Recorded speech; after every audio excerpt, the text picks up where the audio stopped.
Welcome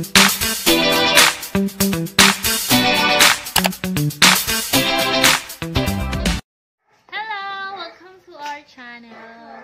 Today's vlog, mag-DIY ako ng hair color. Ayan. Ever since ako yung nagpa-color sa sarili ko, sa hair ko, hindi ako nagpapa-parlor kasi mahal.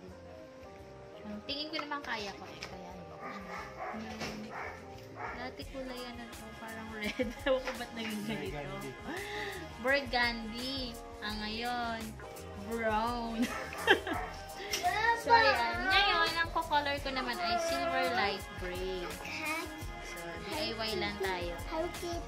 Makita ko yung mga gagawin ko. Hi na! Ito na nga, silik ko to. Hot. Hot? Is this hot? That's hot. Tinuro ko sa kanya hot. So, ito yung mga gagamitin natin. Ang DIY hair color. Ito, the hair color. The light silver gray. 10.01. Dati may brand talaga akong ginagamit yung Bremont. Maganda yun. Kaya lang walang available ngayon. So, try natin to. Bahala na si Batman. Pero, sa tagal ko na nag-hair color, hindi naman nasira yung buhok ko. So, thankful lang. Ito, kailangan din natin ito pang mix. Solution to. 12%. 1:1 ito. Then, the bleach powder. Yan. Kailangan mauna to para maging white muna yung hair para ma-achieve natin yung light gray. Sasya na po may maingay. Hindi na naman yung batang makulit. Then, ito. Kailangan ng brush. Ng ipit para sa buhok. And, that's mine. ayan, siya po yan. Yung maingay. Ito, lalagyan. Pag mimiksan. Kahit ano po pwede.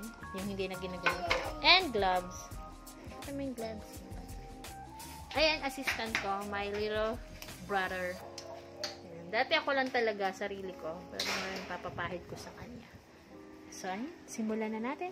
So, unahin natin i-mix yung bleach powder. Yung dami nito, depende sa haba ng hair mo. Ako, since mahaba yung hair ko, 2 sachet.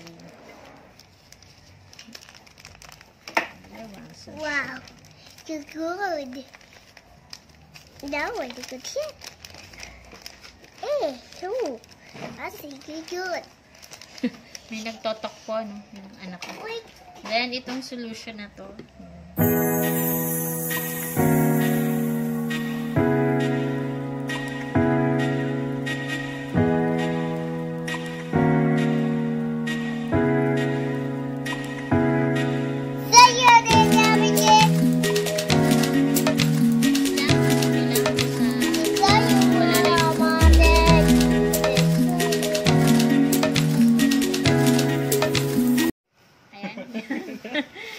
Dahil wala nga tayo sa parlor, DIY din yung ating, ano ba to? Gown. Yan, sisimulan na po ng aking assistant ang pagpapahid. Pakita mo nga kung ano nang naging itsura niya after.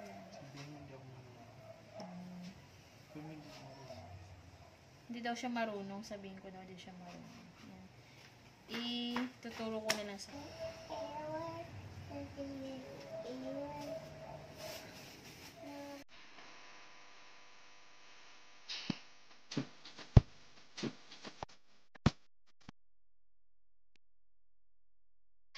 and day of bleaching. Good